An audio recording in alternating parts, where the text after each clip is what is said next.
Although they are local, They are. right? Yeah. I mean, they're just Yeah. not as cool as Frank. That's right. Exactly. It's true. You want to get excited about this stuff, right? Yeah, the other night we were at one and they couldn't even. Oh, that was get bad. It was horrible. The big Couldn't Goodwill get the event crowd to that stop. they're- Yeah. Oh, really? Oh Yeah. my gosh.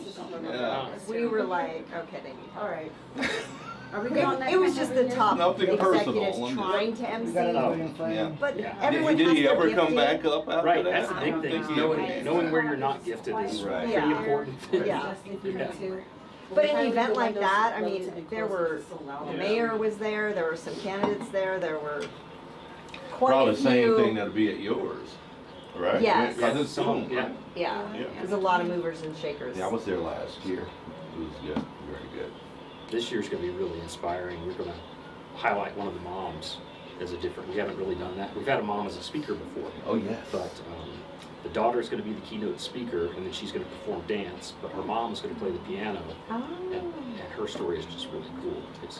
She came over from Korea and couldn't speak English, and her husband passed pretty shortly afterwards, but she stayed here to raise her daughter and her son, and then ended up paying her way playing piano, and got her degree as a defense contractor now, and a cybersecurity expert in Huntsville, Army, Wow. Redstone Arsenal. But the American dream is super patriotic and Are you guys ready? impressive.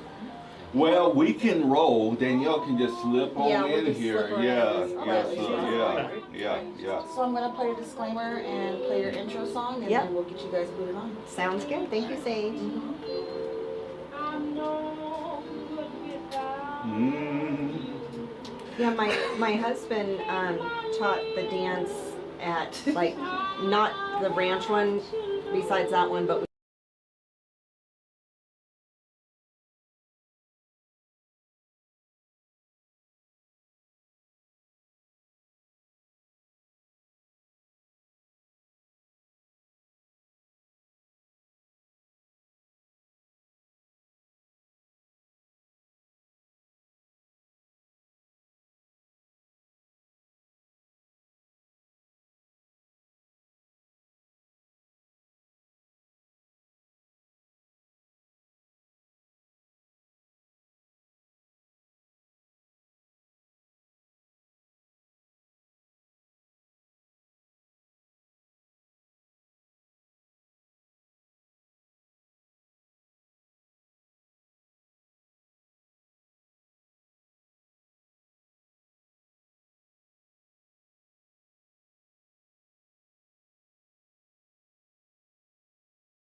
A long time ago.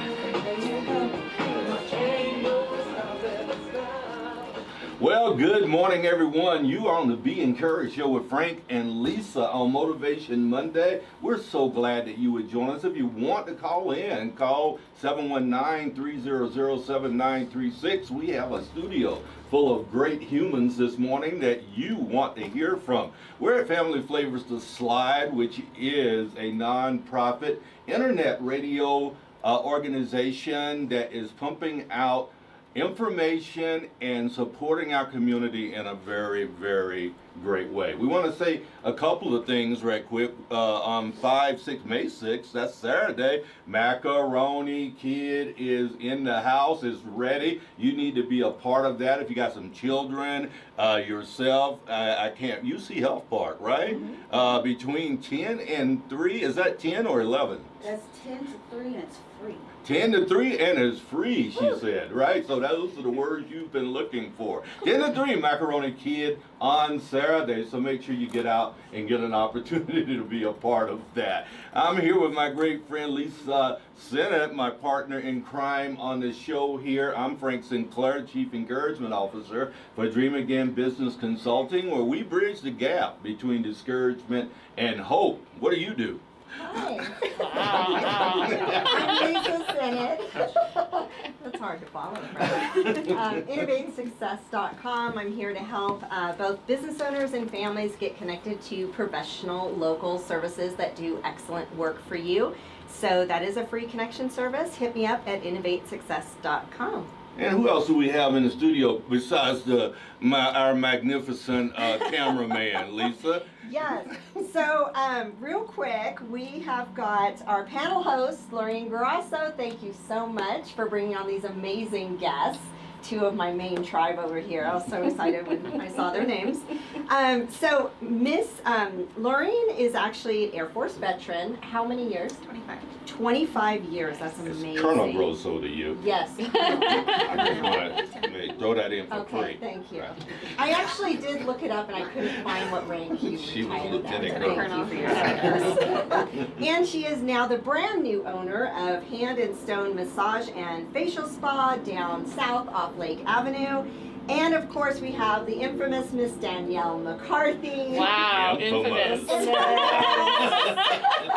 I love that.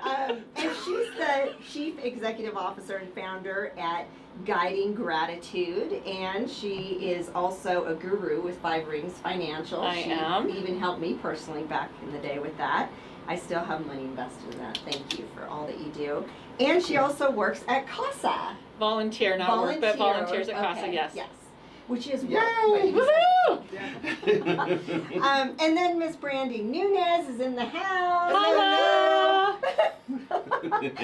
And Brandy is actually the president of the board of directors at Sue's Gift Gynecological Cancer Support I Center. know, no one can say it right. Did It's she, a did mouthful. she hit I it? did. Yeah. She did, she Yeah, did it. Gynecologic Cancer Yes. Society.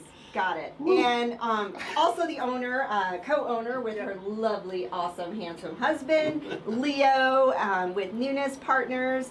And they basically are hacking the employee benefit system to maximize coverage and minimize cost. Yes. And last but not least, we have got the man himself, Mr. Joe Lewis, who's also Air Lieutenant Force Colonel. retired Lieutenant Colonel. Nice. I did find that. Thank you for Nice, listing nice.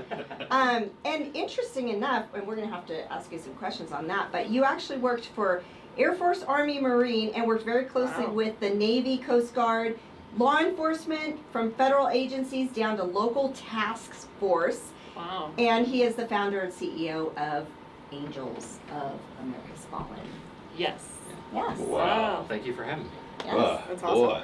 I know. Could you introduce me? That was so awesome. You know what I mean? I want to be I introduced. know, Frank. Yeah. Mr. Frank Sinclair. The man who- well-known man himself. The man who needs no introduction. This is what I'm saying. Needs no introduction. Oh, we'd be remiss not to mention the great Christopher Roberts with Pro Media, who's doing our live video, live Chris. YouTube, and live Facebook as well. What's your name? Joshua. Joshua. We Great got name. 2 people in here doing this today. I Yes. mean, this is collaboration run amok. Yes, it is. Right? It Yes, is. which Amok, is amok, awesome. amok. We're so glad you guys are helping us with this. And once again, Lisa is so awesome about grabbing people and not grabbing, that didn't sound very good, but bringing people together to help us get the message of encouragement out to our community, to infuse hope and encouragement into our community. So that's why we're here today, guys. So to talk about infusing those type of things. I'm going to start, since you are our host, young lady, right? Host with the most? Yeah. You can say yes. Sure.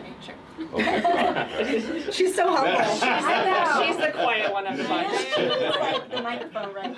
Yeah, I know her well. I know. That's the reason I'm going this direction, right? So, thank you for pulling together this group. What was your thoughts behind us bringing you in the studio today and say, I'm going to reach out to Brandy. My daughter's name, Danielle.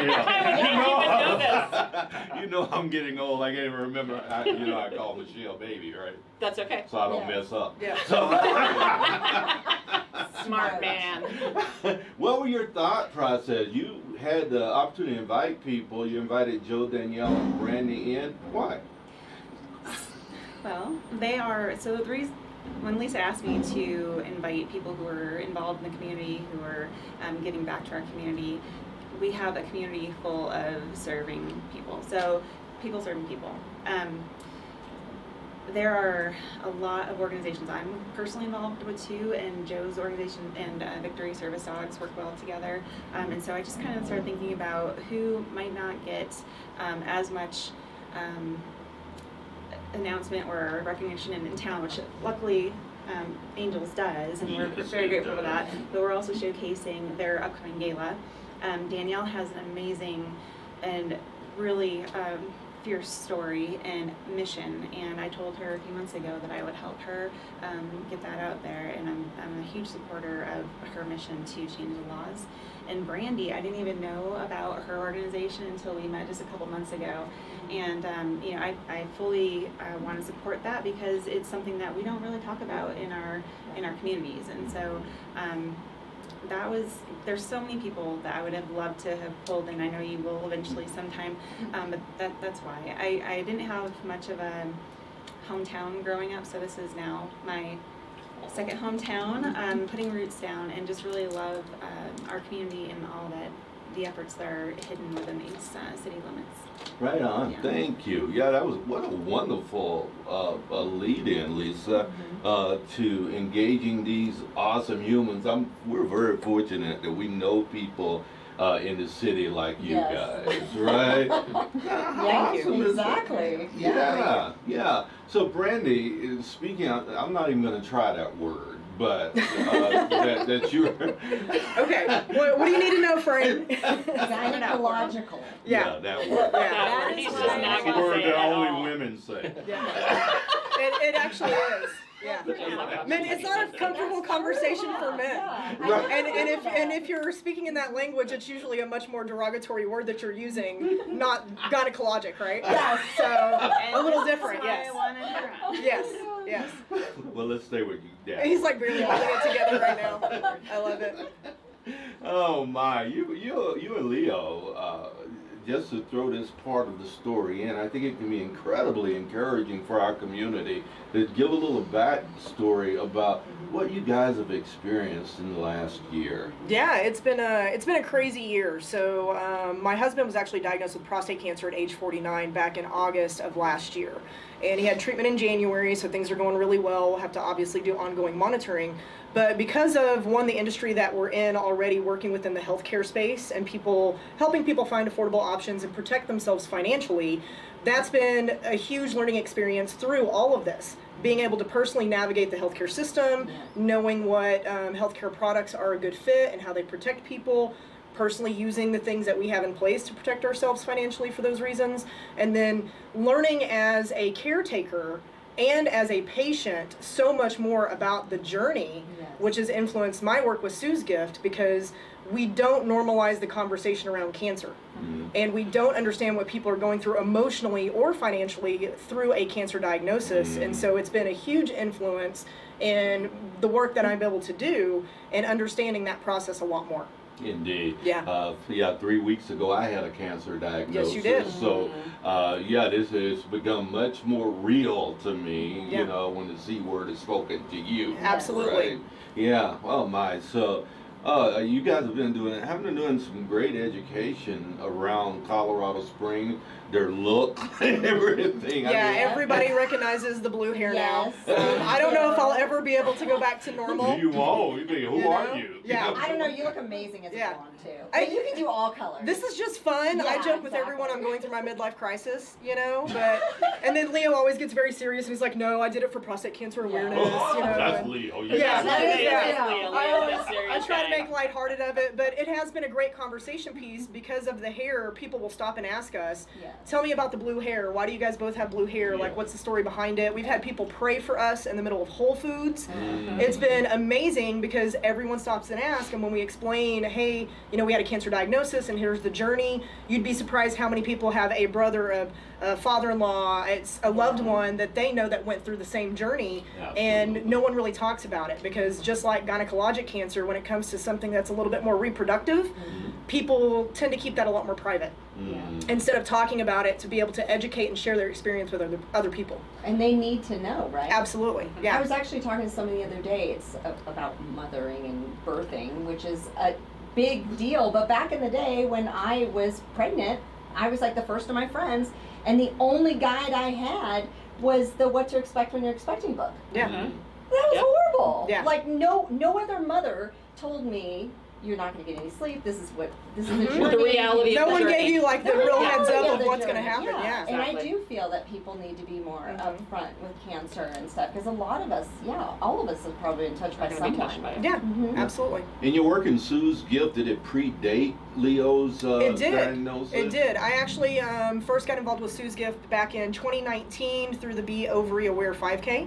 And then I did some work with them as an organization through the WCLI program with Leadership Pikes Peak. Tell us what WCLI is. So that's the Women's Community Leadership Initiative. It's a program that the local nonprofit Leadership Pikes Peak does to get women and younger to midlife women more engaged with their city and their community, to learn about city resources, and really just to learn how to be a better leader, better communicator, inspire other people. And so I did some work with Sue's Gift there, and then I actually joined the board at the beginning of 2022, and then January of 2022, and then March of 2022, I was actually pretty much, delegated president of the board. So it was kind of like, hey, it was, hey, we need someone, and you have a great voice in this community, and we need people to be more outspoken and get the word out there. And so, would you be responsible for kind of leading the charge? So I took over as president of the board last year. That's awesome. Yeah. Incredible. And you were part of the women's leadership thing I too, did. weren't you? So thanks to Yeah. Brandy, I did the WCLI in 2022. Last year. Okay, so last year, yep. Yeah. And actually, it was really great because it gave an opportunity for me to kind of re-examine and remember my leadership skills. Because the last 6 years, if you know my journey, what has transpired with losing my husband and subsequent situations beyond that, that kind of knocked that wind out of my sails. So kind of coming back into a leadership class and kind of going, oh yeah, I get this, I got this. And then actually led to opening up some other opportunities with other national nonprofits that I also volunteer with now, also within the community as a local face and space too. So That's Indeed. awesome. Yeah. Now, I become chairman of the board at CASA I know. July 1st I know. this Awesome. year. Yeah, and such a great. This is my third year at CASA. I don't move up as quickly as you do. I just say yes to everything and figure it out. that's what I'm saying. Say yes and figure it out. Yeah, it's a 30-member board, so it's very rare that you're going to move that quickly on a board Right. that size. But yeah, it's a big organization. Yes. Danielle, you're probably the greatest advocate that we have in the community Oh, thank you. with CASA. We so appreciate that. Tell us what's been happening with you. With me, like Yeah. personally, or with CASA, Yeah, or yes across the and board? yes. So just to give everybody that may not know my backstory, 2017 I lost my husband on Father's Day, and subsequently found out, and there's going to be tears. February of 2018, that the funeral home I had used to cremate him did not do so. They this is going to be triggering, so just give everybody a heads up. They dismembered and sold his body parts without me knowing, and we found ourselves as a family part of a DOJ FBI case. So 6 years later, happily, the two individuals that did this are now serving their sentence in a federal penitentiary, and my husband is properly home and cremated. And during all of this, I've been volunteering at CASA as a court-appointed special advocate, kind of rose through the ranks and became a peer coordinator, which just simply means I'm a little bit more in a leadership role. I actually help 5 other advocates on their cases. I'm also part of the training corps at CASA to train new advocates. And then I also just recently became part of the interviewing corps to interview incoming advocates, part of the WCLI piece. I reached out to an organization called TAPS, Tragedy Assistance Program for Survivors. They deal with military survivors from military deaths of all services, all eras, all everything, and became a peer mentor with them. And so right now I have the great honor of walking through the journey, the first 2-year journeys of about 4 widows right now as they learn to navigate life without their loved one. So near and dear to my heart. And then along that same piece was they also asked me to start a local care group So we meet the first Saturday of every month, and because of a great space I found through WCLI and the service project that I did through Kono, we use one of their spaces the first Saturday of every month to bring local families who are TAPS members or non-TAPS members that have experienced a death and their service member was, and their loved one was a service member. Please come and find us. You can find us on the TAPS website. And so it's just really kind of helping people find themselves. Both organizations, I think, do a great job of kind of a peer mentorship model and helping people through, and kiddos, you know, everybody through some really challenging and dark times that just feel like there's no one who understands and no one who gets it. And being able to walk into that space, and like Brandy said, when you understand it, you get it. And it's nice to be able to have somebody walk through that journey with you. And, you know, and who doesn't love kids, and helping them figure out that, you know, the thing I love about CASA is studies show us that kiddos just need one adult who just shows up and believes in them, and it can just dramatically improve and change their lives. And kiddos in the foster care system who have multiple adults in their lives, the thing I love about CASA is we don't have multiple cases. As an advocate, we only have one. As a peer coordinator, I help to oversee those 5 advocates so that they have some backup. And then, of course, the staff is there to back me up and back the advocates up.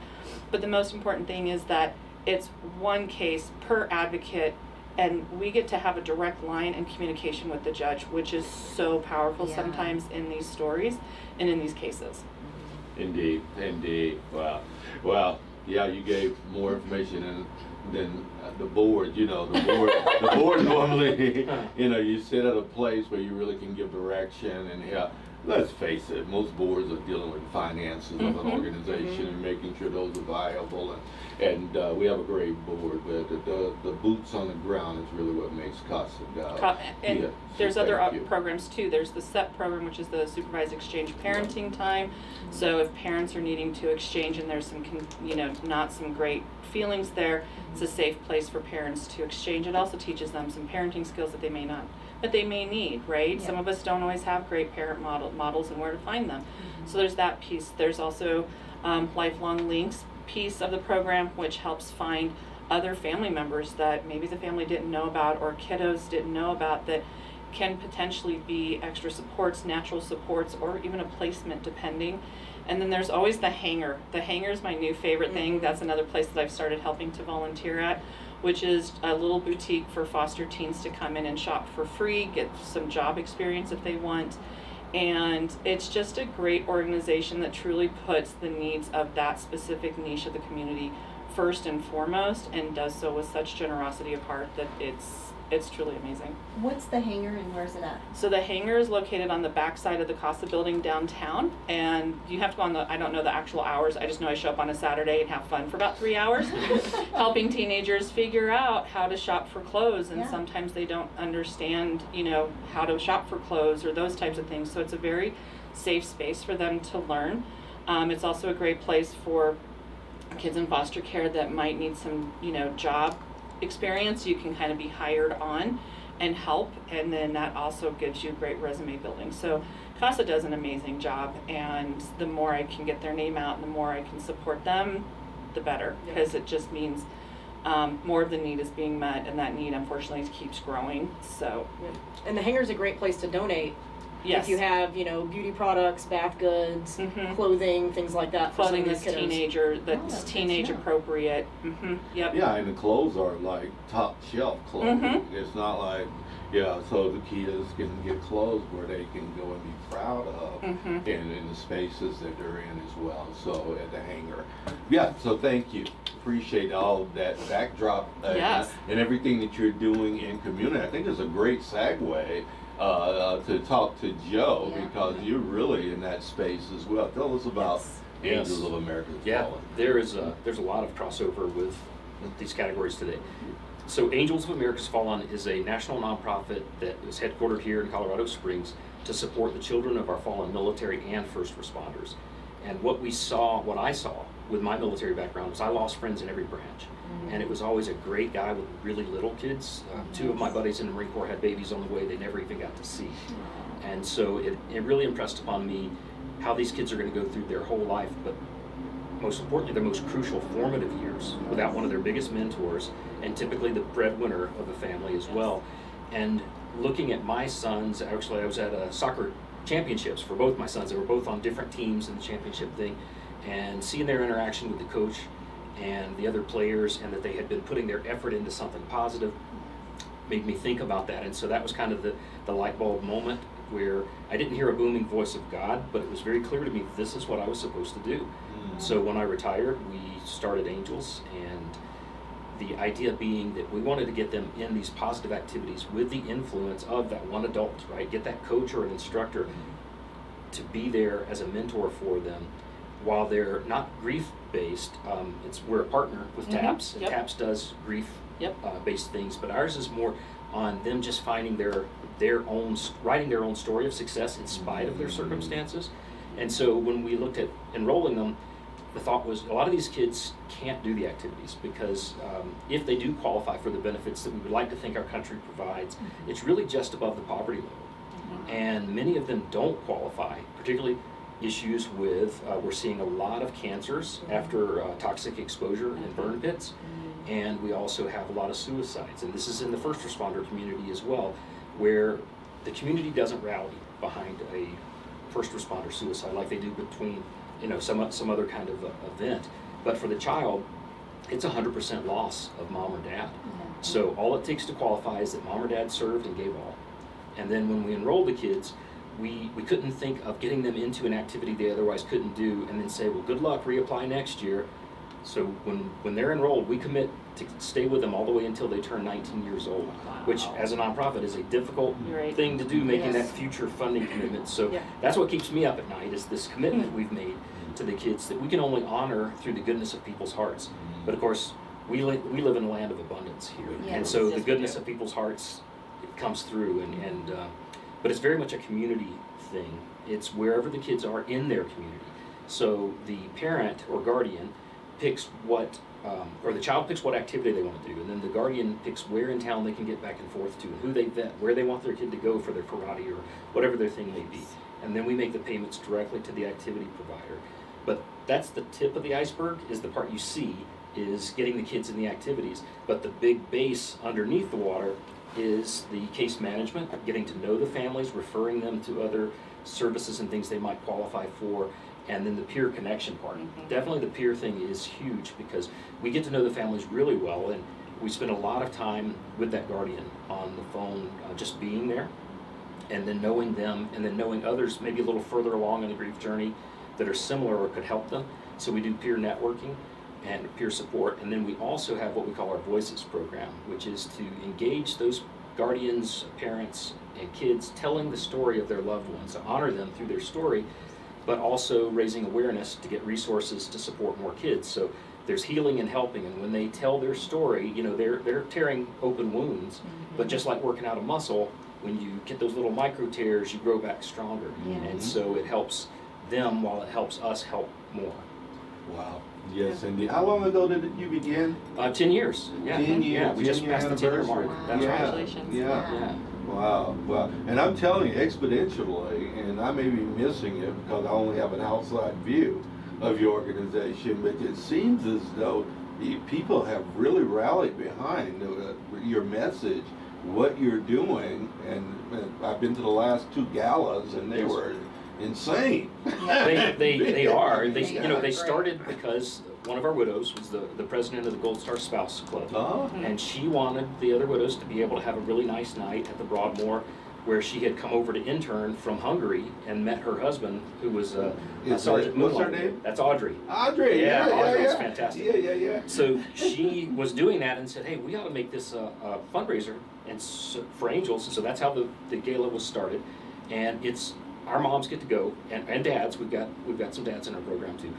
They go and have a really nice night at the Broadmoor, but then the kids perform in the activities we support them in. So it's a big confidence builder when they're up in front of the big crowd on the big stage there, and it's pretty magical.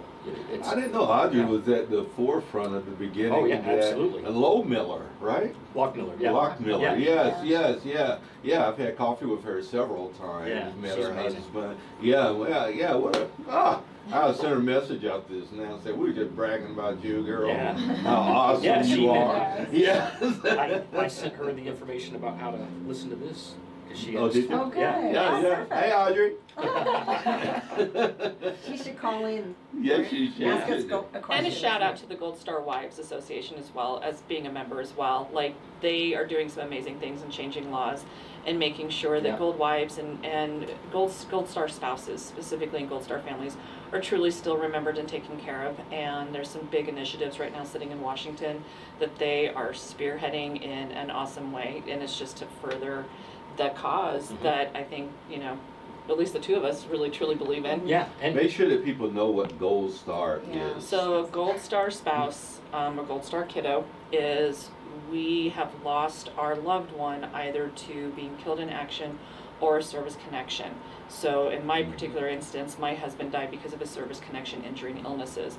I also know a family that has benefited from America's Fallen Angels, a family of 4 little girls whose dad was killed in action.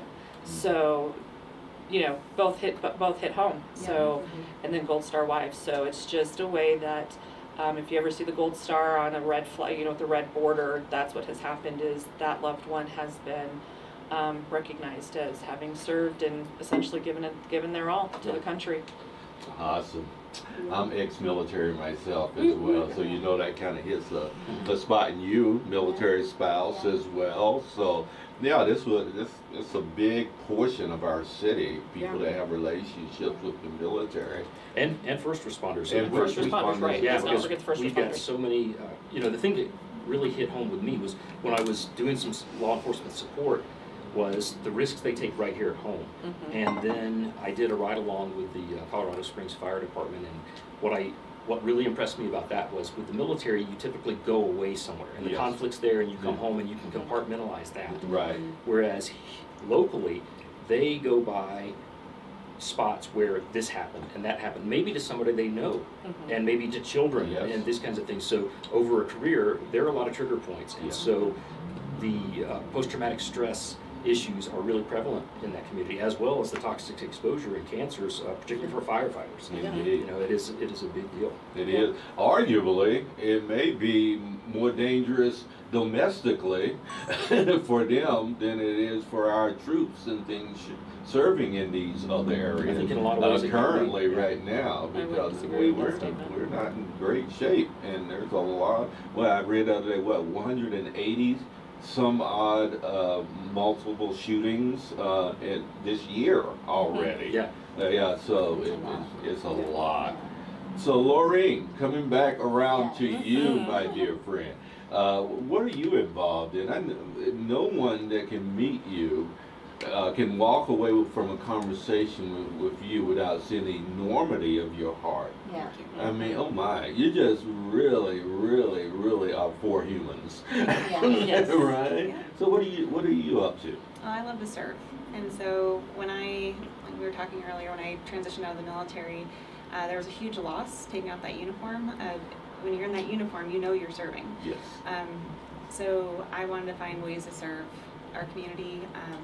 And so there are several things I'm involved in. You got me involved with Victory Service Dogs. Thank you for that. Oh, So wow. I serve on the board with Victory Service Dogs, which partners really well with Angels of America's Fallen. And I would love for Joe to talk about Emma and Winston Sure. here in a second. I work with Silver Key, so I'm a companion with Silver Key, and that also is, I have clients that I work with. I'll take one out to lunch and just get her out of the house. The one I'm working with right now is a military widow. There's a lot of military widows that are in Silver Key here, which Silver Key supports El Paso County only. It's an amazing organization. A lot of veterans are in Silver Key, and they're always looking for volunteers as companions, drivers for food delivery and food pantry, their thrift shop, things like that. Other things just kind of here and there when they pop up. Indeed. Thank you for your service. Thank you. Thank you for yours. Your current service, your previous service, and all the service in the future. Yeah. Because I know that's just simply who you are. Right, yeah. Yeah. And this is why our show, guys, is we call it infusing hope and encouragement into our community, right? I want someone to hear Lorene talk about her service mindedness and said, yes, that's what makes this community so strong. You gotta love those sound effects. Those are great sound effects. They come naturally in the I environment. know. Let's rev up the conversation here. There we go. Yeah, so Brandy, is circling back to you, my Yeah. friend, and the things that are going. We've had some really. Our community's been hit recently. Yes. Very hard, yes. Yeah. Talk to us about, if you can, Yeah. talk to us about how that's pulling us together, but how difficult that's been, and how it creates some fracturing It does. in our community as well. So, Well, I think we had a recent death of a very loved community member that was a huge influence in the business community. And I think that it brought all of us much closer because of the fact that we realized life is very short. right. And we have no idea what could happen today, tomorrow, the next. So it's very important to follow through, hug your loved ones, check in on people. And I think a lot of people have been doing that. I know Lorene has texted me and said, hey, how you doing? Danielle texted me, how you doing? You know, people are checking in on each other because we realize how close we really are in such a vast audience and how much one little thing can make a huge change. It's been, I think, for a lot of people, like you were talking about, kind of fracturing because people, I think, felt like they were alone in their grief. And then when people started coming out and expressing what they were feeling, it really just kind of brought people back together. Because I don't know what you're feeling, and until you talk about it and we're able to have that conversation, I don't know how to support and be there for you. And so I think it's been a huge influence, obviously, with the way people are engaging with each other and people being more human to each other and really saying, hey, look, I am truly here for you. We may be acquaintances, but I'm a person. And if you need anything, whether it's dinner or a coffee or a shoulder to cry on or a phone call or a text message, we really are here to support you. That isn't fake in this community. Yes. People really do love and adore each other and want to be there to help. Yeah, that's so well put. Thank you. Thank you. I appreciate you saying that because that's exactly what happened. I was in hospital and I don't think they ever want me to come to Memorial again. You had a lot of visitors. I'm surprised they didn't shut you down. My wife, Michelle, was trying to shut people down by sending out messages saying, please don't come visit Frank. We're right? good. Yeah, 50 some odd We feel the people. love. Yeah, thank you. We appreciate the love. But it was really comforting as well. No sleep, but you don't sleep at hospital. No. anyway, Yeah, not well. Right, you don't. So Matt's dad, Matthew Bieras, who we were talking about, who died recently, we were at the funeral last week, and his dad told me, "Thank you, Frank. He looked at you like a dad." And I never knew that, right? That he held me in that space, and gosh, it just still breaks my heart to even talk about it even now. It has been 35 very years hard. old, and he's gone. Yeah. So. And a wife and 3 kiddos at Wife home. and 3 sons, wife and 3 boys as well. So, hold close to these people around you. My little sister here has been like on my case and so make sure to take care of yourself, man. So, and I thank her for that. I'm gonna circle back to you, Danielle, but I want to go back to you because I don't want to forget this point that you were making. Yes. And what were you asking him again? I would love for Joe to talk about one of the clients that we both serve between Victory Service Dogs and Angels. Oh, okay. Yes. So Emma was 18 months old and her older brother was 4 when their Army dad, who had PTSD, but it wasn't well documented, there are many reasons why people don't want that in their records, who had retired, shot and killed their mother and then killed himself in the home. So on that day, they lost both of their parents, and their elderly grandparents then took them in to raise the mom's mom. And they weren't in good health, nor were they prepared financially for this. And Emma and Chris did not qualify for any governmental benefits because, again, the PTSD was not well documented, and so the VA said no service connection. And Then when we started supporting them, Emma did hula dancing. So she's not Hawaiian, she's in Colorado Springs, but she's awesome at hula dancing, and she's performed at our gala. And then Chris did karate and football, and he has graduated out of our program. But when Emma was being raised by her grandparents, unfortunately she lost both of them within just a few months, and her next door neighbor then became her guardian. And took her in, and of course the next door neighbor was also not prepared for this either. And when she lost her grandmother, then also the dog that they had to go to somewhere else, and she lost the only family she knew really. Well, we got introduced to Victory Service Dogs by one of our volunteers who was, that's the thing about the community that we've got here in Colorado Springs. So many active volunteers and making those connections. So, we talked about it and said, Emma had been asking about the possibility of getting a dog from her guardian, who is amazing, and she didn't know, but her guardian reached out to us and said, "Hey, what do you think?" And we made this connection. So we started talking to Steve, and next thing you know, they were absolutely, we want to support Emma in this. And right away, in fact, the day that we asked about this was the day her puppy Winston was born. Aww. And a family in Texas donated him, and then a family in Oklahoma went and picked him up and brought him out here and everything. And so together we had this presentation for Emma, and she was so excited about this. And she was so moved. One of the things she had done with her grandmother was training dogs, but the thing about Victory Service Dogs is to train a dog to be a service dog is different. And with their model of involving the recipient in the training is such more of a powerful way for them to have this connection. And caring for someone else helps you care for yourself. Yeah. So when Emma is then going through this training and training Winston, and he is much bigger now. I was just looking at a picture she had put on Facebook with him today, but man, she is so happy with him, and it was so impactful to her, and it was just a great thing to be able to do this partnership and have this goodness come together. How old was she when you got the dog? So 16. Okay. Yep. So before 16, she had lost both her parents, both her grandparents, and their dog, and everything. It's just too much. Yeah, Too much yeah, for way there's too too much. much. It is too much. Wow. Yeah, that is, wow, what a story. Yeah. It's a great, I think that's a great example of just the Colorado Springs area in and of itself. Yeah.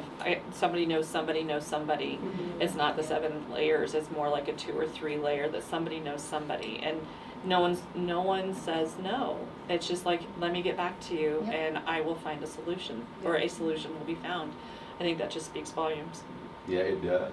If I could real quick, because You I sure? realized Please I jump in didn't real mention the mission of Victory Service Dogs, and thank you for kind of covering down on that one. But so Victory Service Dogs supports military, veterans, first responders by training. Some dogs are donated. Some people can bring their own puppies if they pass the behavioral and cognitive testing, and they just opened the program to 5 children a year. So it's not necessarily children of in the same situation, but that's great that we can also have that program for the kids too. And with Emma coming in and training her own dog, and that bond, like you were saying, is incredible. So we serve several families throughout the local area. I think it was about 100 graduates now, the Yes. program. Nice. Not one suicide. Not one suicide. Nice. Yeah, through that Yes. program. So it's an incredible program. Partners very well throughout the community. It is more of a local thing because the distance of the training facilities. But what a model to put across the country if other Yes. organizations are picking things like this up. Yes. So when you say children, it's service members' children, right? They have to be a military family member First responders. or a first responder. yeah. Or, Yeah. okay. Yep. Yeah. And so the training is free for the veterans and first responders. There's a small training fee that goes with the children's program, but there's a lot of fundraising that goes into making sure that is not impeded by financial burdens. Indeed.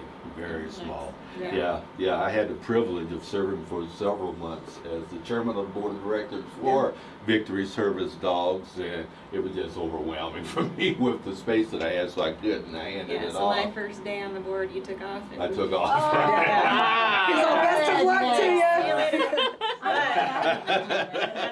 I'm Not the president, though. Right. Not the president. president. You're now the president? No, I said No. I'm not. No. You avoided that? I'm still getting Is my it feet Craig, under me. right? It's Craig, Yeah, Yeah. yeah. So great organizations Yeah. all the way around, right? Mhm. That are doing wonderful things for our community. You guys are amazing. Let me just check in on. Oh, we got plenty of time. Yeah, we're good. We are. What do you have to ask? I have a question for Danielle. Yes. So why children? Why CASA? What spoke to you about that? Because I know you have poured into so many lives throughout your whole life, and you have a huge heart that way. But why children? Probably because growing up in Colorado Springs, very poverty ridden. I could have easily have been that. My siblings and I could have possibly been a CASA child, if you will, or somebody needing CASA services. My background is in education, and I've worked in parts of the state where the entire district is a Title I district, which simply means that every child qualifies for free lunch and or reduced lunch. And I had pantry in my classrooms for food, for clothing, for personal items, because I had kiddos coming in. And again, it's just that piece of, for me, growing up, I had one adult who was always there, and that made a difference. That they saw something special in me that I couldn't see for myself, and they just said, I'm here regardless, warts and all. I see the good, the bad, the ugly, and I still love you. And I don't ever want anybody in that space, and kiddos specifically, because if you don't have that as a kiddo, it's going to impact you in so many ways by the time you hit your teens. And we're even seeing kiddos now in elementary school having suicide ideation. We're seeing kiddos in elementary school with drug use. And sometimes they come from, traditional homes, and sometimes they're not. But more importantly, just the kids get lost in the dependency neglect system through DHS. And that's not a reflection on our local DHS. Absolutely. I'm not. It's Yeah. just the system is the system, and being able to have one person who is part of the system but not, and we are just focused on, as CASAs, and advocates, we're just focused on that one child or that family of children. Some cases have more than one child. But the fact is, it's just one, and we get to be a voice for that child. I've been on cases, I've had the pleasure of being on a case where it was a medically fragile young man who had been through multiple foster homes, and I was part of the end of the case, but was able to help get him into a forever foster home. And actually they adopted him, being medically fragile, nonverbal. This is a lot to take Yes, on, that is a lot. right? Financially, emotionally, everything. And seeing that piece and having just that piece is, and witnessing the love and the growth in that child, and then seeing how the family came around them, is amazing. And then one of my other cases, this young woman thought she had everybody fooled until I walked in the door, and I went, yeah, I got your number, girlfriend, let's do this. But again, being able to see that and say, no, you can be mad at me, and I'm okay with you being Yes. mad at me, but I'm not going to walk out of your life because everybody else had Yes. at that point. Right. And I just said, no, I'm fine. And in fact, it made me lean in further, which irritated her more. And if Yes. you've ever raised teenagers, that's the Yes. best thing to It do, is. right? Yeah.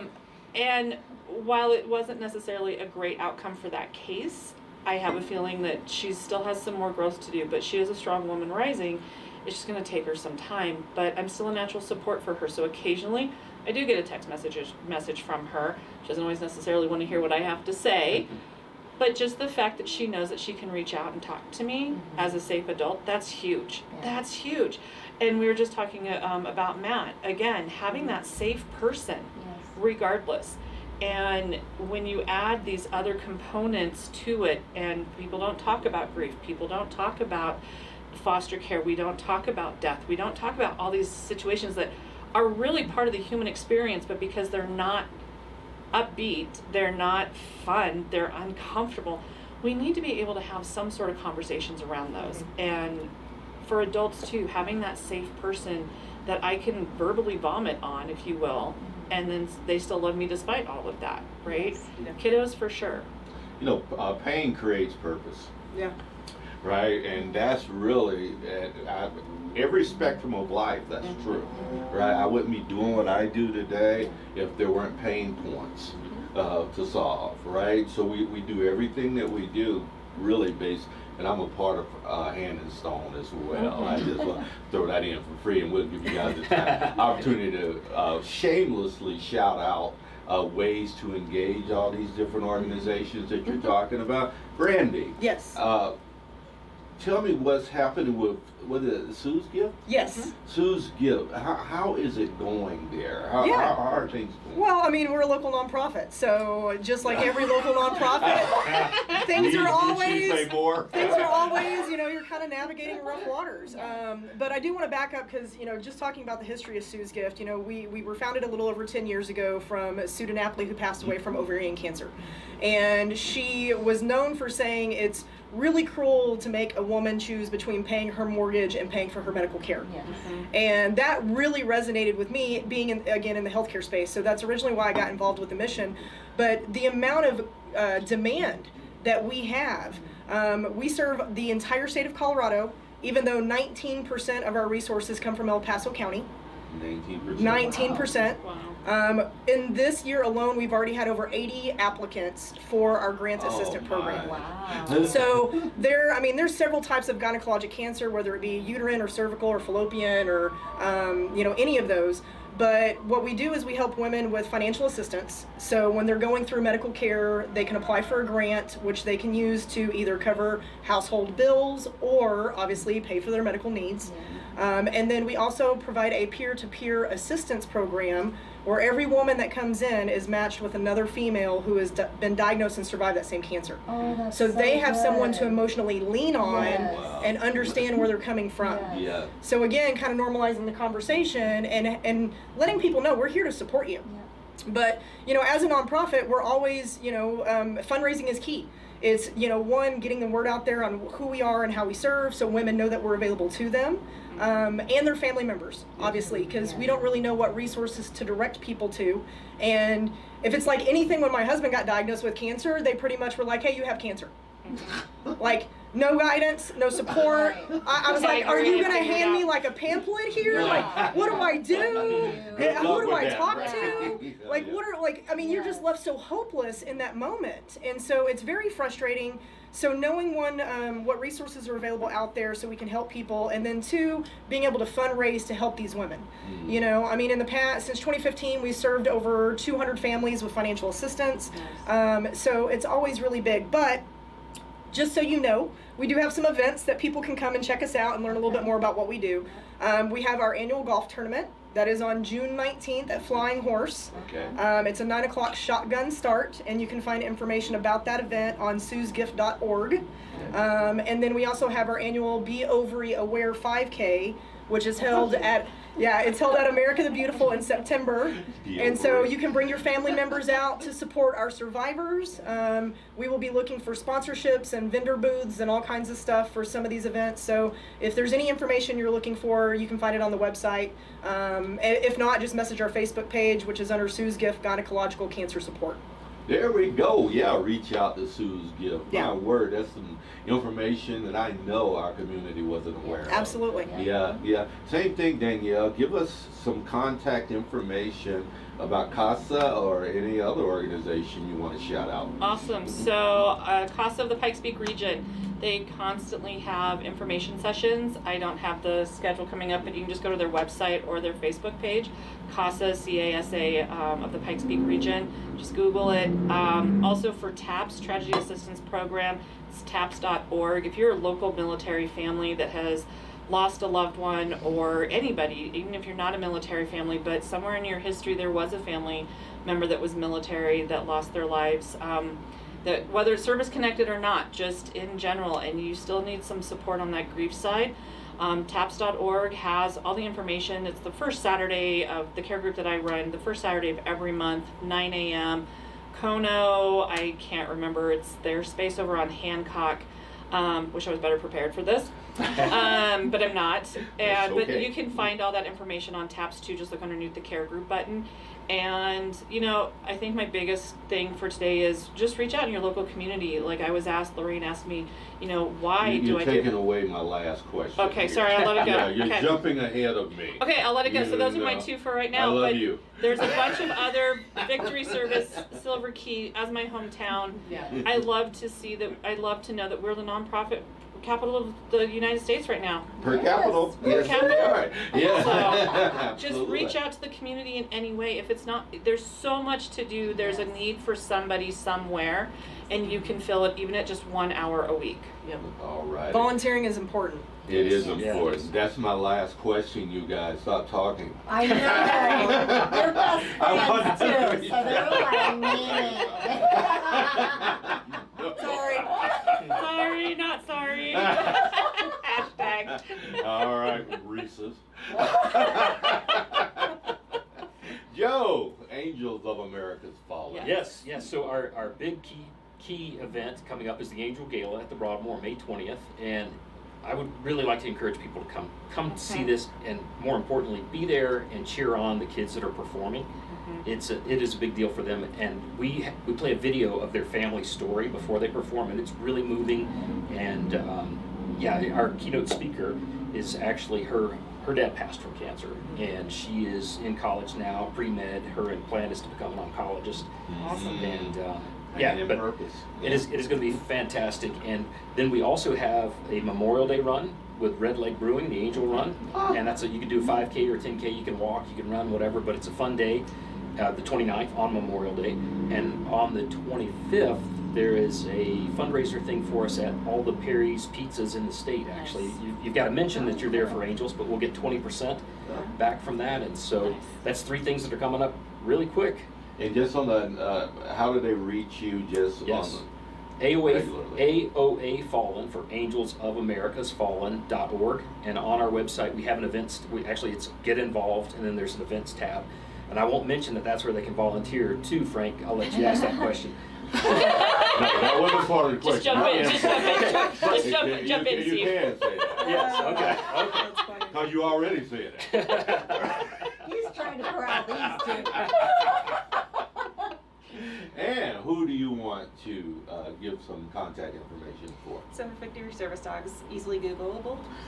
And we do have some events coming up this summer too, a golf tournament in August. And then we will also have some event coming up this fall, whether it's a gala or some evening out to support our team. Indeed. Yeah, skipped it last year. Going to jump back in this Okay. year with a little gala for Victory Service Dogs as well. Got you on my volunteer list then. Yeah, I'll be there. I will. I'll be there.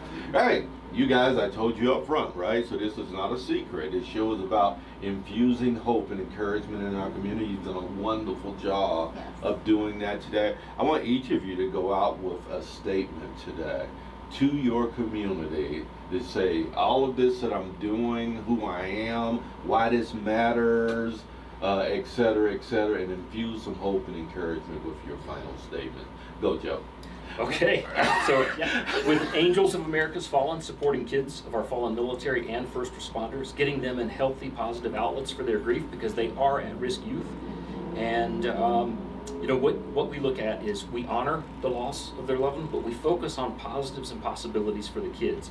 And that's what we see. In fact, we engaged the kids over 29,000 times last year. We had the kids were doing their activity outside the home with their coach or instructor. That's awesome. Danielle, quickly. I'm just going to go with let gratitude guide your way into community and giving back to our community. Yes. All right, thank you. Let gratitude guide us, right? Guiding gratitude, that's what I do. Absolutely. Yeah. I know, right? No pressure. So One line, Brittany, one line. Well, here's something I will say.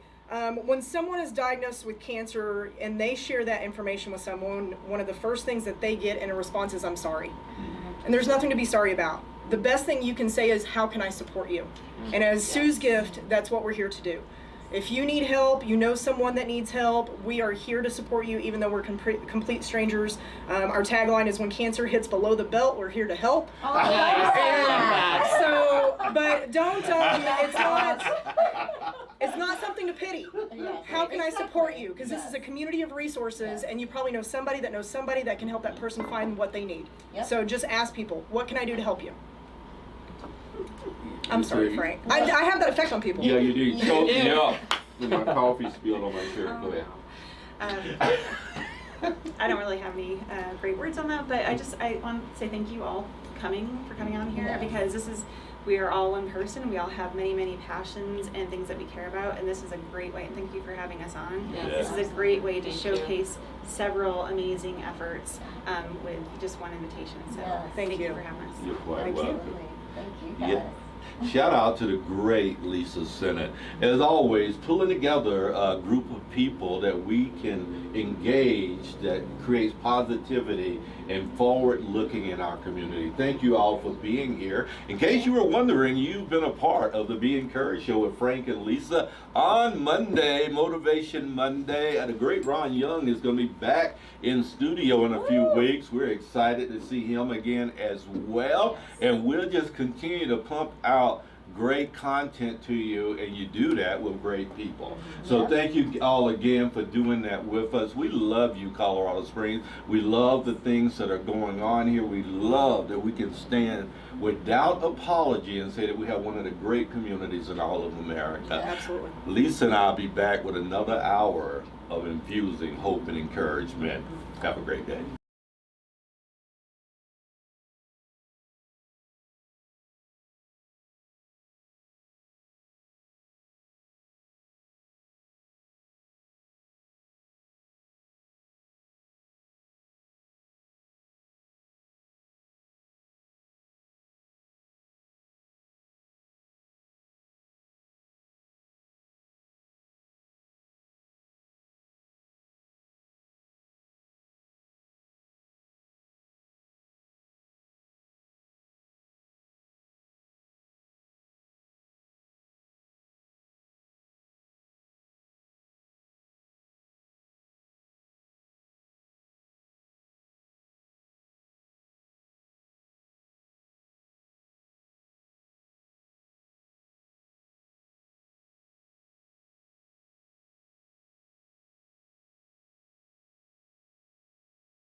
Well, good afternoon, everyone. You're on the Be Encouraged show with Frank and Lisa. We're here on Motivation Monday at Family Flavors The Slide, and we're so glad that you would come and join us. Remember, you can always reach us live at 719-300-7936 here in the heart of Colorado Springs doing our thing. Right, Lisa? Yes, sir. Indeed. Lisa said it. She is my partner in crime and the real reason that this show works.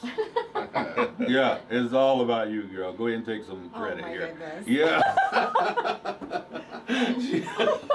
You got to take some credit. This show doesn't work without you. Okay, thank You're you. amazing. Thank you, Frank. Yeah, you're welcome. All Bye, right. everybody. You're making me red. I'm the Chief Encouragement Officer for Dream Again Business Consulting. If you have a business that doesn't experience movement, give me a call. I'd be glad. Go to dreamagainllc.com. Also, pick up a copy of one of my 3 books on Amazon. Dream Again, Lessons on Leveraging Your Pain. Your personal life coach and your personal business coach are available to you. So, that's what I do. What do you do? Hi, I do a lot actually. But for work, I am the owner of InnovateSuccess.com. You can go there for all of you business owners or family members who are looking to get your next project done at home or at work. I can connect you with reputable local resources to support local businesses. And no one in this city does it better. Innovate. Success. I knew it. Well, you didn't give me a chance to do a pregnant pause or anything. Nope. Right? Right? No pregnant pause. Huh? You don't like that word pregnant, do you? No. Right? I didn't think so. So pause I did or when I was otherwise, in my right? 20s. She's done now. Oh Yes. my, I Store's am closed. done. We got great people in studio today. Let me just mention that May 6th, Macaroni Kid as the UC Health Park. 10 to 3, participating in that is absolutely free to the public. Free! Yeah, so we love that word, Yes. don't we? Yeah, Free is except for good. our own businesses. Right. Yeah, right. But Macaroni Kid is happening. Bring your babies out there. Have a wonderful time as we find another space to engage your family here in Colorado Springs. So Lisa, who did you bring in the studio for hour 2 today? Yes, well, I'm very excited because we have Dave Riley, owner of Whiskey Baron Dance. I'm just used to saying Whiskey Baron. Whiskey Baron Dance Hall and Saloon. You That got is a it. mouthful. Right. And of course, Mr. Dave is a veteran, 9 years Marine, correct? Yes. And also a retired air traffic controller. I'm sure you have some interesting stories with that. Absolutely. Yeah. Well, welcome. And also, your right hand Whiskey Baron assistant manager, Shelby Flick, is in the house. And she also specializes in your events there, correct? She does. She's your event coordinator and bartender. A little bit of all of it. All of it. Yeah, are you old enough to bartend? You know, I'm a lot older than I look. Oh, okay. Lots of water, Lots good of water. skincare, Yes. lots of dancing. Yes. That's all. Love it. That's all it is. Yes. That's all it is? That's all it is. That's That's why the I secret. look this way, because Yep. I don't have any of that going on. No stress. Drink more water, Frank. Drink more water, right? Props on that.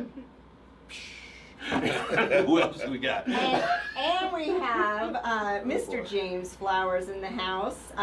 So I have a lot to say about Oh, no. that he gave me. I mean, you know, I tried to lower it down on words, but please do. after retiring from the U.S. Army in 2012, Mr. Flowers has been a serial entrepreneur in conjunction with his Legal Shield business.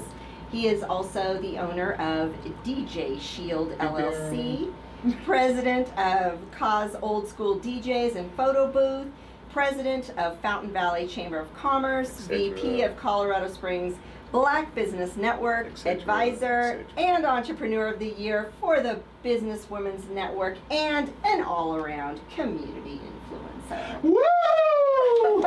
Wait a minute. Get Yes! out of here. Let's all bow down Get out of to here, Frank. Come on, Mr. man. James Flowers. All right. Oh, No, man, I don't know whether to walk out or... I know, mic drop, bam! wanting to be here with you guys. I'm trying to learn how from the best. You know? So this is fun. We have 3 DJs sitting here on the show right now. Actually 3.5, because Shelby, she pushes buttons too when she's asked to, right? Yeah, when she has to back me up, that's what she does. She's yeah. got your back. That's So, awesome. and fun fact that our listeners may not know is that Mr. Frank Sinclair was a DJ. I'm reading his book, so I'm getting so much dirt on you in this book. His last book's his His voice biography. didn't give it away. So yeah, he was a DJ when he was out serving for the Air Force in Japan, and in his free time he DJ'd and had Well, lots of fun. Yeah, Air Force was really my part-time job. Yes. My DJing was my gig. Yep. That's the reason I didn't say in the Air Force, right? They didn't like that I was flipping the script, so. Works for me, man. Yeah. Absolutely. Right, so awesome. So you brought these folk here. I'm gonna let you do the lead question today of Okay. these folk, because what are we extracting from these people in light of infusing hope and encouragement into our community? Yeah, well, actually, I could start with Mr. Dave here, owner of Whiskey Baron. So Dave, he really stands out at Whiskey Baron because he's a true leader. He's on the ground, working his tail off, and he makes sure that it's a very safe environment, a safe hangout place for everyone, to include veterans. He has a huge heart for the military as well. But I just, Dave, if you can speak to that, because I know, you know, especially with the shooting that took place at Club Q, and I'm sure you've had to navigate some situational awareness and all that. So I know you have a heart for the community as well. So if you can just kind of speak to that. Oh, thanks, Lisa, and thanks, Frank, for having us in this afternoon.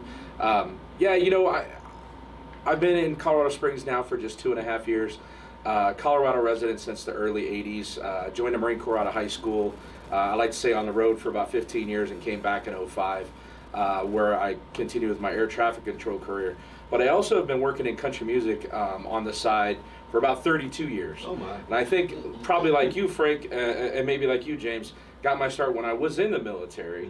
I started out as a bouncer at the Enlisted Club on base in Yuma, Arizona. And then one night, I love to tell this story, I was working the front door checking IDs, and I heard a commotion behind me, and I turned around, and the general manager had the DJ by the collar, and they were kind of wrestling, and he literally threw him out the front door, and he turned around and said, "Get up there and play some music." And I looked at him, and I was like, "Well, what do you mean?" He's like, "You're smart, figure it out."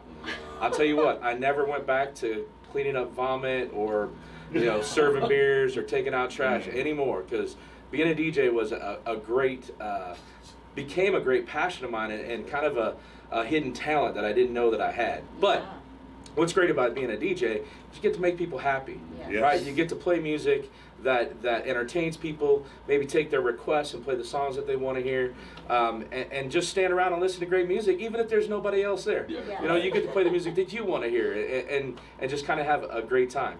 And so then my whole career kind of spawned from there. I got recognized while I was out doing a private gig by a local country radio station. They offered me a job. I got involved in country radio and have been doing that since about 97 to about 07 in 3 different markets, and just had a great time with it. I also have my own artist management company. You know, being in country music, you get around country music artists, and then, you know, things kind of just happen, and like you guys, you see opportunities to help other people, and that's exactly how I got involved in that. Well, then, you know, things happened, and you start meeting other people, and the next thing you know, opportunities present themselves, and the Whiskey Baron opportunity came along about 2.5 years ago, just before COVID. And even though COVID was happening, really not a good time to own a public business like that. But we were able to work it out to where it was beneficial for everybody, and I jumped in with both feet, and didn't expect to be back in the DJ booth 4 nights a week when I first started, but that's what happened, and now we've kind of grown the business to where I've got a couple other DJs that fill in for me, but I still like my Thursday nights, the ladies' night. You know, I kind of have my niche there, so we like to create. Why is your niche the ladies' night? Well, yeah, I am divorced. No, but He's single, right? Yes, yes, Okay. yes. Okay. There you go, ladies. He's got gorgeous blue eyes. Retired, single, business owner, working all the time. That just, it sounds perfect. Check out the blogs. Yeah, I think I've developed an expectation for the ladies on Ladies Night. I'm playing I know exactly what songs they like to hear, and we kind of capitalize on that on Ladies Night because it's believe it or not, it's not our busiest night of the week, but it's right up there. But we have a good time on all 4 nights that we're open, Wednesday, Thursday, Friday, and Saturday, and each night kind of has its own vibe as well. On Wednesday nights we do 18 and over, so it's our college night, and so we try to create that safe place that you were talking about for all of our patrons, not only from a physical security place, but also creating an environment where people can come and enjoy themselves without having to worry about creepers, if you will. Yes. Anybody getting a little too friendly and maybe not taking no for an answer. So we take that very, very seriously. And as long as we can keep the ladies coming out, the guys will follow, and the business is successful. So Yes. Yeah. So Shelby, are you from Colorado Springs? I am one of the few, the proud, the native. Oh, nice. So I am from here. Okay. And Tagline going on Yeah, here. she does. one thing that, Lisa, you kind of mentioned, you do a little bit of all of it. And I kind of do too. I mean, right now I'm a bartender, but that's, like, honestly, I'm right where I want to be and setting up my goals to where I want to finish. But my background is actually in professional tailoring, so I am a seamstress. Oh. You can't tell in the video, but I am like 5'1", so everything I own has to be altered. Yes, it does. And one of the things that I find so much joy in is when ladies like you come in, they're like, everything's too big, my pants are too long, I don't know what to do, I don't know how to style it. Well, honey, I'm here. I'm here to help you. We're gonna find your proportions. We're gonna make it work. And So you're the manager at Tailored West, I saw. So my background with Tailored West, Yes. I started with her right out of high school. Mhm. I was actually in the production assembly line, and I was making athletic wear, just working on spandex, got carpal tunnel at 18. It was great. But I told her, I was like, this is cool and all, I love sewing, but I want to do more on the fashion side of things. And she goes, okay, great. Nancy basically took me under her wing. She brought me into the boutique side. I was the in-house tailor. Wow. But then I started doing fashion shows with her. We started going to market together. So I got really involved in just the Western fashion community of Southern Colorado. I love that. And I actually opened and managed the Tailored West at the Chapel Hills Mall back in 2021. And later in the year, I did kind of step down from that a little bit. I'm only there 1 day a week. So I told Nancy, I was like, if I'm not on payroll, I'm like still your girl. Yeah. I will always be with you, That's whatever awesome. you need me to do. And then the opportunity with the Whiskey Baron arose because I'm also a little bit of a honky-tonk angel. Yeah. I've been around, Yeah, means educate our listeners. Yeah, means what does I've been that in the mean? dance scene since I was 18. That's been a decade. Oh. I've been in it for a decade. So She's married. She's like I'm whispering. yeah. 28. Yeah. Well, actually, I'm turning 27 in 2 weeks. So Oh. we're pretty close. We're pretty close. Sorry. But I know that's okay. Gosh, where was I going with that? But so when the Whiskey Baron opened in 2017, I was actually there on opening night. I was like, this place is cool. I love where it's going, and I was just a regular there. Yeah, you didn't And then- work there back then No. with the tutus and all Nope, that. nope. I don't remember you. Back when Dave took over, like COVID was kind of ending, I started going out more, and you know what? You just gotta be nice to everybody. Yeah. You just gotta put yourself out there. And like, I'd go up to the DJ, be like, oh my gosh, I love the song you're playing, doing a great job, and then go on with my day. Like, just Appreciate drop little bits, like, hey, oh, play this song, here, do this. No, it's just like, I like what you're doing, keep it up. And then it got to the point where we kind of just developed this friendship, and he was like, look, I got some bands coming into town, I just need someone to sell their merch. I'm like, okay, cool. And I made like $50 and it was awesome. And then it got to the point where he was like, hey, will you be my green room writer? Which is when the bands come to town, they're like, well, we want Skittles and we want pretzels or whatever they want in their room. I was the VIP. shopper. So then I became like the concierge for all the country artists. Nice. So I have this really cool mix of my Western fashion, my country music background, kind of moving into it. Because ultimately, I just want to be a stylist for a Nashville hitmaker. And I just got to be friends with I all their love that. producers. Yes. So I'm exactly where I want to be. I'm bartending. I'm having a great time. I'm Well, that's dancing. perfect because doing Dave, close. you've been rolling in some really good talent. I mean, Yeah. I've been impressed this past year. Well, and you haven't seen it all. We've got a huge lineup coming up that we have yet to announce, only because we're working on a major sponsorship deal with a national brand that we can't announce because Okay. we haven't finalized everything. Okay. But if that comes through, we'll be announcing every artist that we have booked through September. A lot of Texas artists. Texas country music in Colorado has a real draw. They like to think we're North Texas. If you talk to Texans, but there's a little bit of truth to that. But we have a lot of Texans here from the oil and gas industry, a lot of the military guys from Texas. Yeah. All the Air Force guys spend their time in San Antonio Yep. going to basic training. So we get a lot of Texas artists, a lot of Texas country fans up in Colorado Springs. So we try to cater to that a little bit and help them grow their fan bases here in Colorado Springs. But then we also have our Nashville artists that we'll be bringing through as well. Those are real artists. Don't get them started on that. In country Wait. music, that's the big thing. Texas country and everything else. I have a real quick question for James. All right. So, what started you in the DJ? I know you've got a boatload to talk about, but what Okay. started you in the DJ scene? So it was interesting. I had an interview with Andrew Hazel about DJing, and he did my commercial. And it was funny. We were talking about when I was younger, me and my brother, we all were in the music industry. And during that time, LL Cool J was coming out. Like, oh, LL's cool. And I was like, yeah. I thought I was a rapper, and I took a picture of me with a Cool J hat on. And in my commercial, Andrew got me frozen with a mic and a Kango hat on. I said, okay, that's fun. That's a good one. Yeah. So I got started with that, messing around, and to date myself, we were actually DJing with like 8 tracks, and cassette tapes. I remember. Yes. Yeah, so it's, You kids remember? like, what's an 8-track? Okay. Old music. Eight track. So we had that You going, would and know I Did you do the scratch stuff with the records? I do it. I didn't like doing it, and actually I joined up and went overseas, and that's a good spot to DJ. One of my buddies, OJ, he's buddy of mine. He was over there DJing, so I kind of jumped in some sets with him, got playing around, and did some things. Got Where backstage. overseas? Oh, I was in that time. We was in Germany, and I was in Krellstein. Oh, okay. Okay, then we went to Kiss again. It was doing DJ stuff over there. We bounced around to a couple of like the boat parties, in-house stuff. We never worked any of the major clubs. We worked at different NCO clubs because the German clubs, those DJs were on a whole new level. The rave was.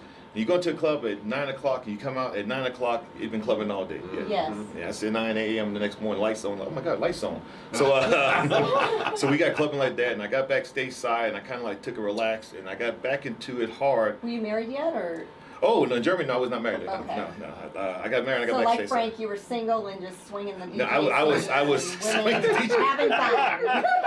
Nothing attracts No, women like DJing, man. No, I was not swinging the DJ ones and twos. I was Every other woman was. I was drinking it, and I was focused on the military, not on anything else. Cool.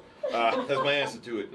But I got backstage side, and a couple of years ago, I got back into hard serious because like one of my adopted sisters was turning 50. So my wife's like, "Hey, I'm doing her party. Can I borrow your speakers?" What speakers? Was my man cave? No. I got some Techniques from '97. I said, "Well, I'll get you something." So I went and bought a pair of PA system speakers that was going on. Bottom line, I did her birthday party. Somebody said, "Hey, can you do my party? Can you do my wedding?" 5 years later, I'm back up DJing full. I have a company, 2 companies with 8 DJs. We travel all across Colorado, and our niche is that we do all clean music. No matter what you want to have done, we play the clean version or the That's edited good. version. So that's what got me back into it. So you don't have any MFers in your music? No. And I tell people all the time that if you want to, I actually had, I won't mention the group, but I had a certain well-known group that said we're doing an event, but we don't want to edit it. I said, well, I'm not gonna do that. Well, if you don't play edit, we don't want you. Well, deuces. Good for you. I'm gonna I stick mean, with you it. love set that. your quality standard. Yeah, That's awesome. That's Right. awesome. Yeah. And I mentioned one of my guys about the DJ, and it's fun. When you get in the booth and you're spinning, you're having fun. You like it's a whole different thing, and the crowd hypes you as you hype them. Yeah. That's right. Yeah. When people, and I thank you, Shelby, for coming up there. You're doing a great job and not asking requests. I love it. Mhm. People come up there and say, play this one song that nobody knows but you. and they get a little liquid courage and come back 5 times. Where's the song? Where's the song? I played already. You did? Okay. Right? Yeah. We didn't touch it. No, You missed it. Yes, exactly. You're blessed. So yes, exactly. so DJing, you know, that was fun, and from that I'm able to expand out that I over, you know, it's not to me it's 3 type DJs. It's the one DJ that's fire on the ones and twos and keep the beat going all the time. There's a DJ who like, hey, you know, keeps the crowd hype with MCing and fun, but the ultimate DJ is the ones and twos and hype at the same time, is in demand because everybody goes there just for that. These guys can tell you when it comes to clubs and locations are great, but they're attracted to the DJ playing the music there. Yep. So I just say, hey, if you guys and gals are spending, make sure you're getting recognition for the hard work you do, because it is not like people say, oh, you can just hit play and walk away. No, you must read your crowd. When I'm doing a country set, okay, I'm looking for, are we swinging? Are we doing 1-2 steps? Are we? Those are start-off songs. Give me your black card. Look, hey, okay. When you can sit this way. We haven't mentioned the dancer in the room yet. Oh, hey, it's like when you're gonna have you set them off good, play a little Kenny Rogers, The Gambler, start them off some Johnny Cash, and they go like, who is this dude? Is he really black? Yes, I'm black. I'm from South Carolina, so I can play everything. I'm from North Carolina. Okay, you know, we got it. I played. Your state's a suburb of mine. I'm not gonna talk about the North, how we divorced them because we upgraded and they stayed at certain levels, okay? But yeah, all of that together with DJing, I mean, we can sit here all day, but that's just one of the fun things about, you know, everybody knows me as DJ Shield, but I tell them, hey, you know what? I got other things I do. Yeah. You know? You got a lot of other things you do. Well, Yeah, you know? and so you're also president of the Fountain Valley Chamber of Commerce. Yep. So how long have you been doing that, and how did you get into that? All right, so I got with the chamber first by being a member. You know, if you're a business owner, you should be a member of your local chamber. You know, well, why should I join? Glad you asked that question. Because the chamber's job is to promote you and your organization. If you don't know, you don't know. Being a member of the chamber, we get to promote you for being a new member. You get to do a grand opening ribbon cutting. You get to actually have us come out and promote your events. All your events that you have in the salon all can be posted on the calendar for the chamber to promote you even more. One of the big things. So as a member, as I came in here, I started learning about the chamber, and then I became an ambassador and started talking about the chamber. Then I became a board member, talk about the chamber some more. Then I became the interim president. And then in the election, I became the full-time president. And now my job is the same thing, just add more to it. And it's not just, we're not the Fountain Chamber, we're the Fountain Valley Chamber. People forget there's actually security, wide field, Hanover that makes up Fountain. Okay. The valley itself. Yeah. Got news for you. There's not just Colorado Springs, there's all the rest of us. What? Really? Manitou Springs, Woodland Park, Pueblo, Hanover, you know, it's Fountain. Thank you, Callahan, you know. Ellicott. Yes, exactly. People think of Colorado Springs like Denver. You know, there's He loves the springs. Okay, I'm just saying. Everybody knows there's Denver. No, there's Denver, and there's the towns that make Denver.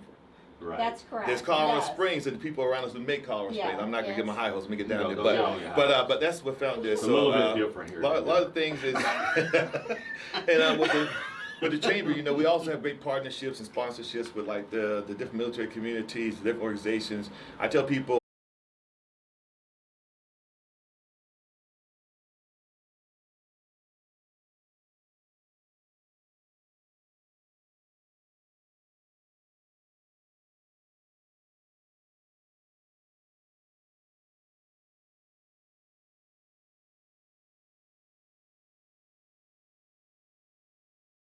So you're late.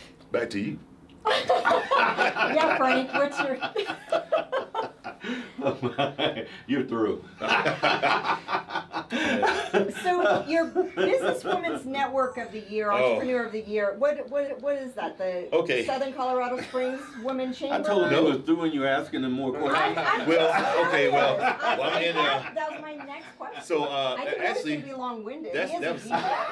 that's in Pueblo. Okay, so I always say it wrong. I said P-Town because I don't always.